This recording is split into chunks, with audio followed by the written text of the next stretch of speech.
Chris woke up in the morning and sat on his bed as he pondered about the conversation he had with Odile last night. He thought about his mom and dad. The room is quiet. Chris stares at an old photo of his parents, smiling, but stiff. Odile said love's a competition, that whoever connects deepest wins, and I hate how much that makes sense. Dad found someone else, someone who laughed at his jokes, didn't fight over bills or forget birthdays, someone who brought the fire, and he left us in the cold. I used to think he was just selfish, but maybe he was just tired of pretending, tired of being with someone who didn't see him anymore. He didn't just leave Mom, he left me. No calls, no visits, just a new house, a new woman, and a new life. I wonder if he regrets it, if he ever thinks about the nights Mom cried herself to sleep, or the way I stopped asking where he went. I wonder if he misses me. I get it now. I understand why they didn't work. He and Mom used to fight a lot. They fought all the time. The tiniest things, groceries, TV shows, why he never came home on time. I thought it was normal. I thought yelling was just background noise. They just couldn't get along. They were total opposites. Maybe he thought Mom was too rigid. Maybe he wanted someone bold, fiery, someone like Odile. But fire doesn't warm you if it burns the house down. There was a time I swore I'd never be like him. Now I'm wondering how close I've already gotten.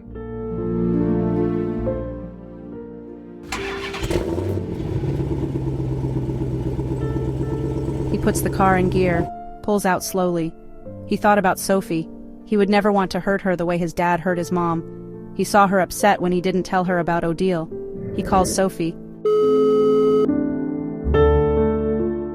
Sophie, did I wake you up?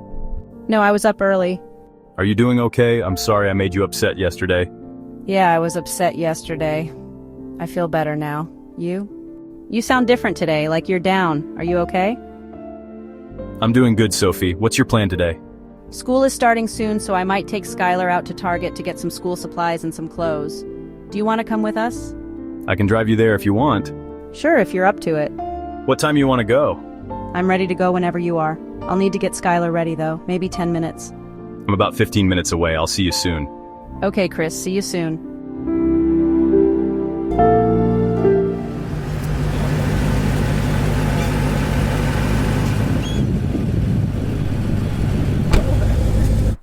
You look nice, Sophie. Oh, thank you, Chris. Good morning, Skylar. Skylar, aren't you going to say hi to me? Hi, Chris. Skylar was ready to roast Chris this morning. She didn't like how Chris made Sophie sad yesterday. So, Chris, you really wore that shirt today? What's wrong with my shirt? It looks like it lost a fight with a laundry basket, twice. Wow, 4th grade hasn't even started and you're already majoring in sass. I'm just preparing for the social battlefield. Roasting builds character. Skylar, be nice. Chris is helping you shop. This is nice. I could have gone harder. I had a whole monologue prepared. Please don't. I'm emotionally fragile now, especially before my morning coffee. Noted, I'll roast gently, like a marshmallow. Skylar leans forward between the seats, eyes twinkling. Also, Chris, you might want to step it up. Step what up, Skylar? Your whole vibe. Sophie's been getting attention lately. I saw that guy at the smoothie place give her extra whipped cream, with a wink. I'm just saying, if you want to keep up, maybe iron your shirt, or learn how to make a smoothie with whipped cream and charm. I'm not competing with the smoothie guy. You should be. He had dimples, and a name tag that said Zane. That's a power move. Skylar, can we not turn my errands into a dating show? Wait, I'm not done. Also, Chris, we need to talk about Sophie's fan club. I'm sorry, her what? Her fan club. Besides the smoothie guy with the dimples, there's also the dude at the bookstore who asked if she likes poetry, and the barista who spelled her name with a heart. Skylar, stop exaggerating. I'm not exaggerating. I'm exhausted. I can't keep fighting off suitors on your behalf, Chris. I'm only 8. My emotional sword is dull. I didn't realize I had competition. You do. That's why I'm telling you. And you better behave around other women. No flirting, no mysterious smiles. Sophie deserves loyalty and honesty. Oh, did I forgot to mention Jake? Jake? Who's Jake? Yes, Jake. The good-looking one at the party. The high school legend. Sophie's ultimate crush. The one she used to write about in her diary with glitter pens and dramatic sighs. Skylar, really? Sophie, I saw the doodles. I saw the photo. I heard the playlists.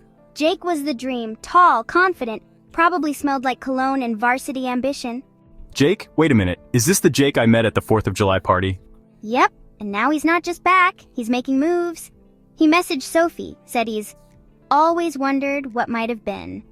That's code for, I'm ready to be the man you used to daydream about during high school. Seriously? Dead serious. And if you don't step up, Jake's gonna step in. And he's got history. Skylar, stop stirring drama. I'm not stirring, I'm protecting. Chris, you need to behave around other women. No more giving rides, no more mysterious texts. Sophie deserves loyalty and honesty. So should I be worried about Jake Skylar? Chris glanced at Sophie. Sophie tried to keep her reaction neutral as if she didn't hear what Chris said. You should be worried. Jake's not just any crush. He's the one who made Sophie's heart do cartwheels in high school. You better start doing emotional gymnastics. Skylar, you are not my relationship manager. I am now. I've seen too many things to stay silent. If Chris messes this up, I'm switching teams. I'll be Team Jake, the one with the jawline that can cut glass. This is getting out of hand. No, this is getting real. I'm protecting Sophie's heart. Skylar, that's enough. Just leave Chris alone. When they finally arrived at Target, Skylar walked next to Sophie. The automatic doors slide open.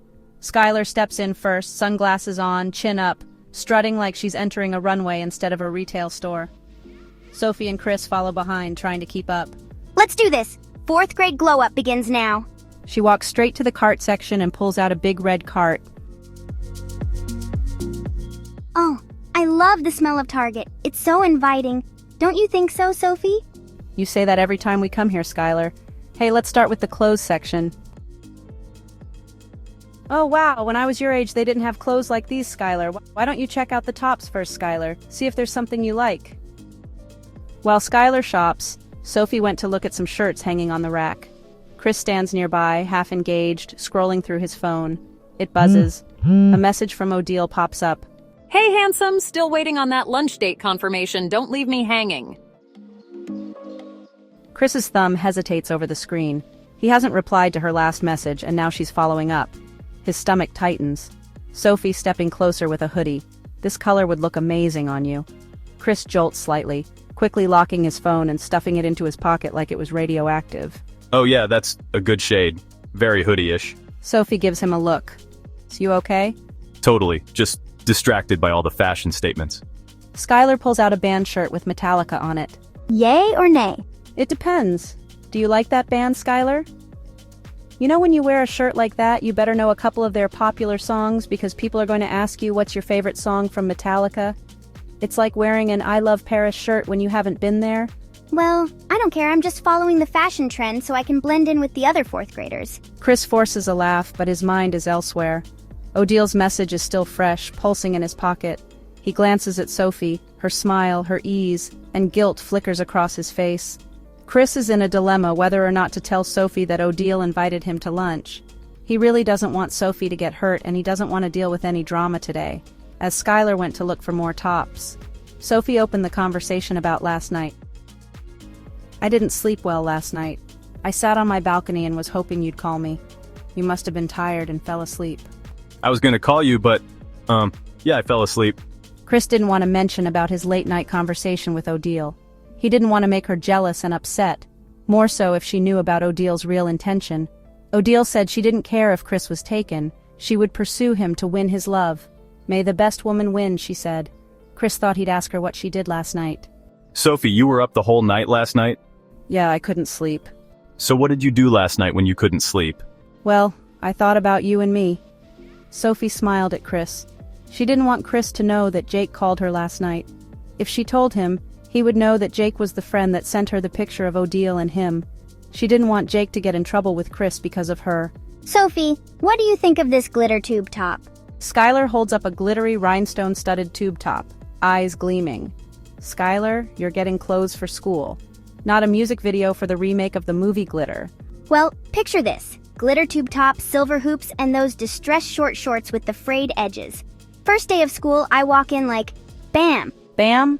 More like ma'am, do you know this is a public school?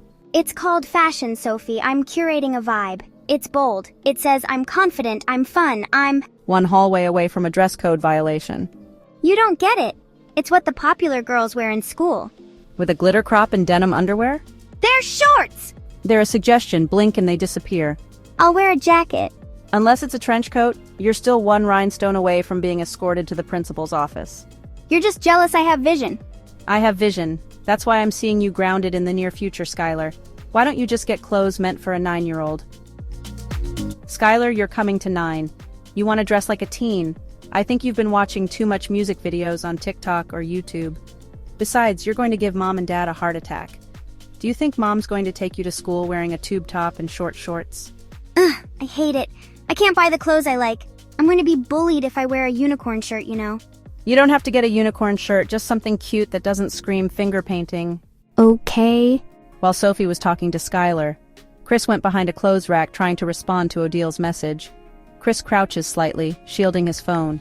He starts typing. It's complicated. I didn't mean to ignore you. I told you I can't go out to have lunch with you. He's about to hit send when Sophie caught him texting. That's not mine, so tell me who you She looked sad and disappointed. Chris, are you texting Odile behind my back? Chris tries to put away his phone, but Sophie caught him. Chris freezes. wear fake. It's not what it looks like.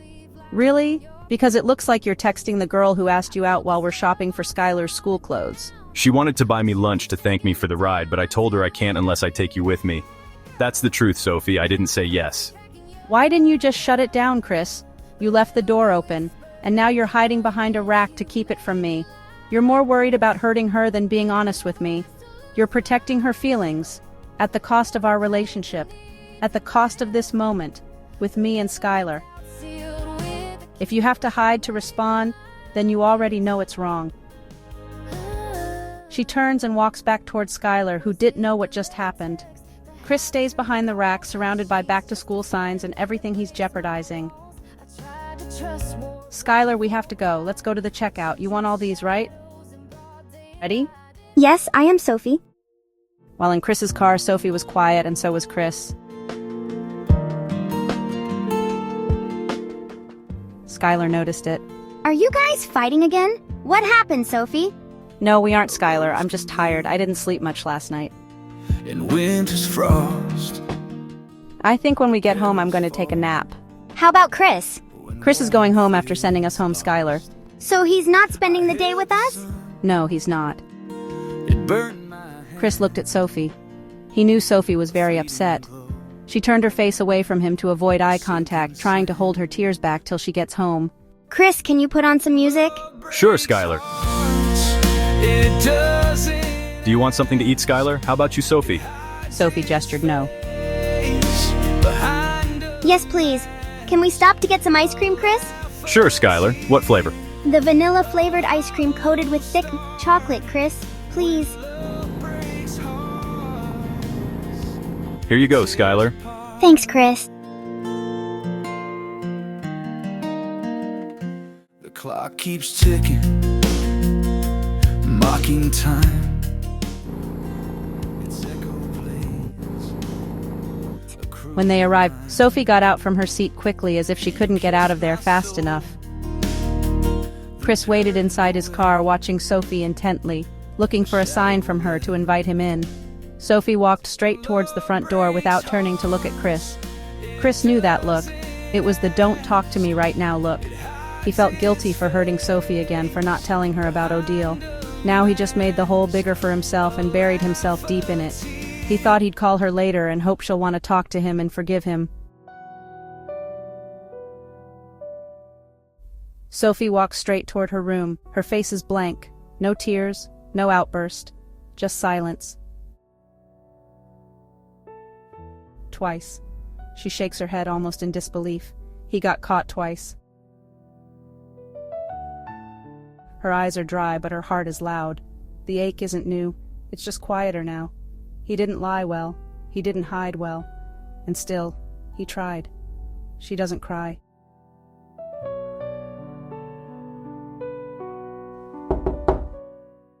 Yo, Soph, you got a sec? What's up? Okay, so I was supposed to hang out with Jake tonight. We made plans last week, but Jade just hit me up. She's going out with some friends and asked if I wanted to come. Sophie raises an eyebrow. And you're ditching Jake? Not exactly. That's where you come in. He flashes a hopeful smile. You and Jake go way back, right? Since high school? Maybe it's a good time for you both to catch up. Could you maybe hang out with him instead, just for tonight? I don't want to leave him hanging, but I also don't want to miss this thing with Jade. It's kind of a big deal.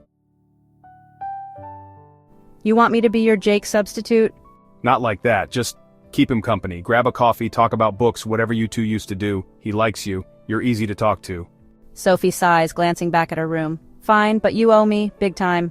Deal, you're the best. He starts to walk away, then turns back. Oh, and maybe don't mention the Jade thing. Just say I had a family thing or something. You're lucky I'm too tired to care. She closes the door gently behind her, grabs her phone, and scrolls to Jake's name.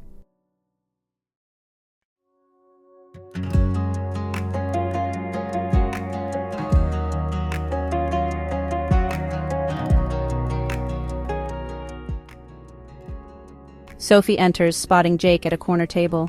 He stands when he sees her, looking slightly flustered. Hey, thanks for coming. Of course. Sorry, Brayden had something important to take care of. Yeah, I understand. Jade called. Brayden bolted. I was actually supposed to have dinner with Brayden, and we had movie plans later. Sophie pauses, surprised. Oh, I didn't know that. I thought it was just coffee. Jake shrugs, trying to play it cool. Kind of. I didn't want to cancel the plan. I already got us tickets for the movie. Brayden said he'll make it up to me next time. He told me at the last minute, you'd take his place. I thought you wouldn't come because of Chris. Oh, thank you. Does Chris know you're here? Sophie hesitates. Not exactly. I'm not talking to him right now. Jake looks at Sophie, concerned. What happened? Are you okay? It's complicated. I caught him texting Odile while I was shopping with him and Skylar. You're kidding, right? Jake frowns, being protective of Sophie again. I told you he's cheating on you. Why are you still with him, Sophie? I don't know what to do, Jake. I caught him not being honest with me twice. It hurts me deep inside. I couldn't even look at him. What did he say when you caught him texting Odile? He looked guilty, of course. He said Odile called him to have lunch with her. She wanted to thank him for giving her a ride in his car, and he said he was just telling her he couldn't unless I come with him. And do you believe him? I don't know. Right now I'm just processing everything that's just happened. The door opens and Sophie caught a glimpse of Lisa, Chris's ex-girlfriend.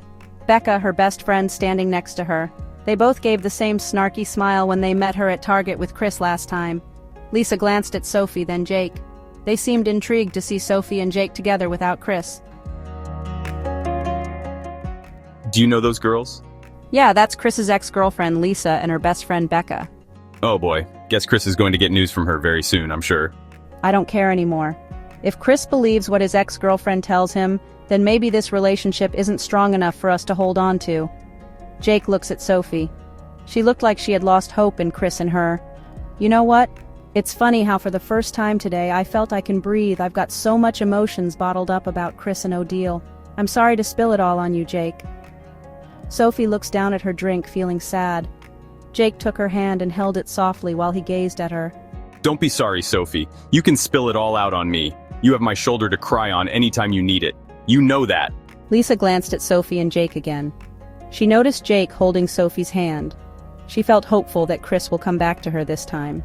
Sophie looked up at Jake to meet his gaze. Hey, I know you've been through it. I know trust doesn't come easy anymore, but I need you to know something. I've got your back. Not just tonight, not just when things are good. Whenever you need someone to talk to vent to sit in silence with, I'm here. Sophie's eyes shimmer, her voice soft. Even when I'm a mess?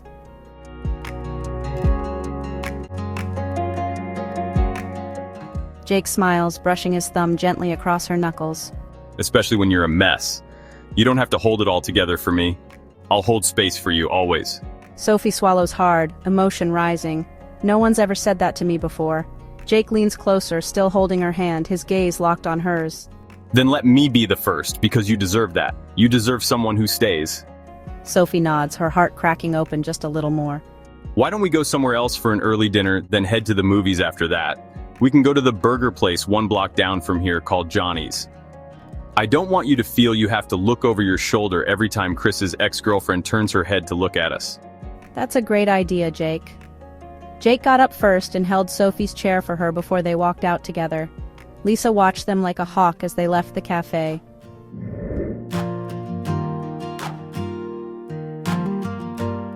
Jake and Sophie walked into Johnny's and sat at a booth. Sophie looked around the burger joint, admiring the decor. You know, I'm glad we left the cafe and came here instead. I'd rather be somewhere you can laugh without looking over your shoulder. It feels very cozy in here. I feel like I time traveled back to the 60s. How do you know about this place, Jake? Actually, this is my first time trying this burger joint. Ha ha. I hope the food here is good. They say if you follow the crowd, you usually won't get it wrong. I agree. This burger place seemed to be very popular. A waitress came to take their order. Hi there, welcome to Johnny's. I'm Erica, your server for today. Is this your first time here? Yes, it is our first time here. That's awesome. Do you need any help ordering food? Erica, which is the most popular burger here? I would say it's the Johnny's Special Bacon Burger. It comes with bacon, lettuce, Johnny's Special Sauce, chopped onions and pickles, crispy seasoned crinkle fries, and vanilla chocolate or strawberry milkshake. That actually sounds good. Do you want to try that, Sophie? Yes, let's order that, Jake. I'd like a vanilla milkshake to go with mine, please. Please make that too. Awesome. I'll be back with your order shortly. Sophie realized she and Jake liked the same food. While they waited for their order, Sophie and Jake talked about high school. Jake, I've often wondered how it was for you in high school. You were Mr. Popular back then, and you dated many cheerleaders. Yeah, I dated a few, but didn't really click with most of them. I mean, they were attractive, but I prefer girls that are smart and can hold a good conversation. Most of the ones I went out were vain and worry too much about their looks, if you know what I mean. Sophie chuckled. Really? Yeah, most of them were boring, and after one date, I wasn't interested at all. I prefer a girl with more substance, more personality, someone who is likable, fun, with a great sense of humor, captivating, and magnetic. She blushed. Weren't you one of the writers for our school magazine? Yes, I was. How did you know that? I saw your name on one of the articles. I think it's called The Girl in the Bleachers that was featured in the magazine. That was you, right? That piece was beautiful.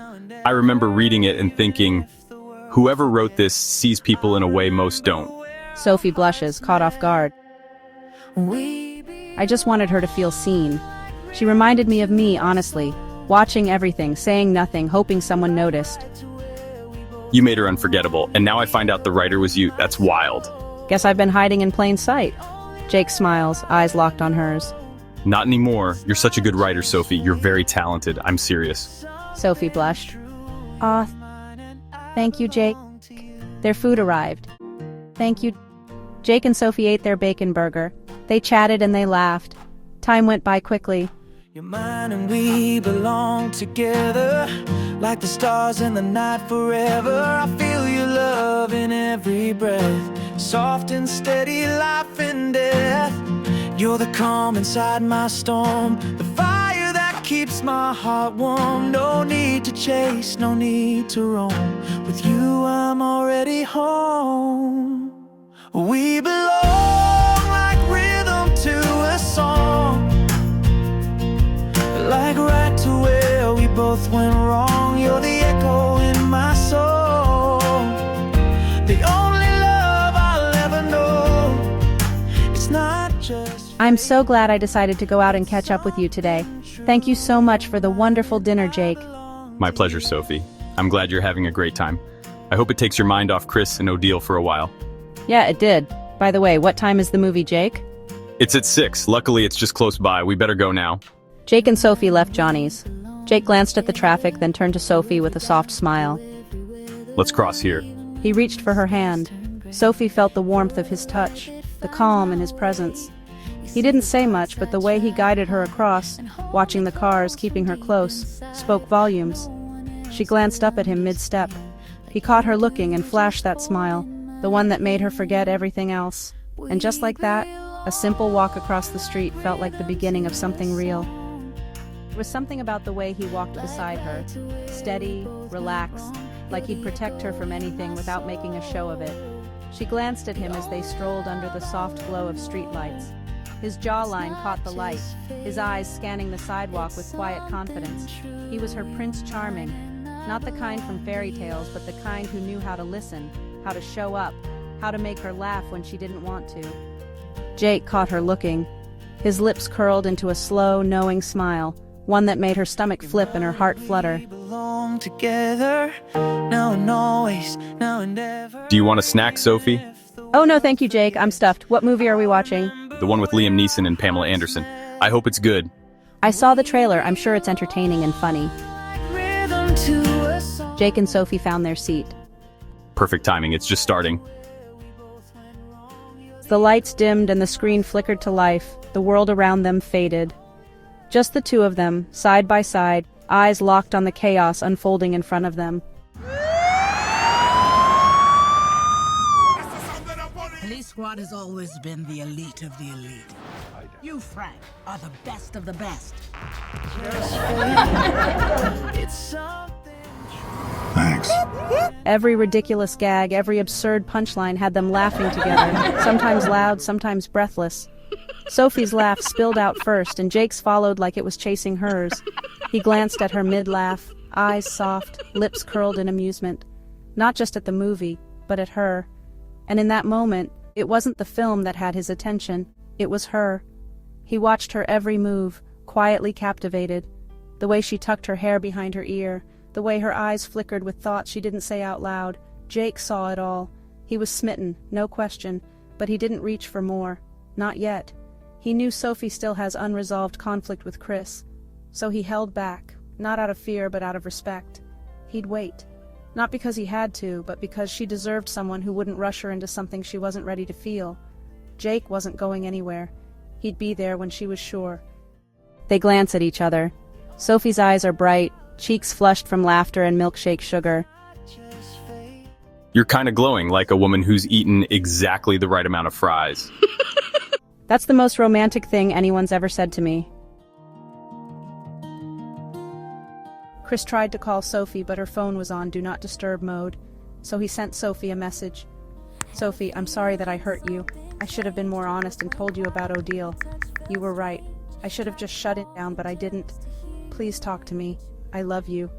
I'll be waiting for you to call me. Sophie, did you like the movie? I did. You? Yeah, I enjoyed it. It was funny. I laughed so loud. I saw your eyes in the By the way, where did you park? Over there, Jake. Let me walk you to your car. of blue, like a story I'd forgotten to tell, but my soul remembered you. As they approached Sophie's car, Jake held her hand. I had a really great time with you today. Let's do this more often. Sophie nodded and smiled. She stands by her car, the night air cool against her skin, her heart anything but. Jake steps closer, his voice low and steady. Sophie's heart was racing. The night had been laughter and warmth, but now, standing this close to Jake, the quiet settling around them, everything felt suspended. She didn't know how it would end. She didn't know if she wanted it to end. What if he tries to kiss me, she thought. What if I want him to? Jake looked at her, eyes soft but steady.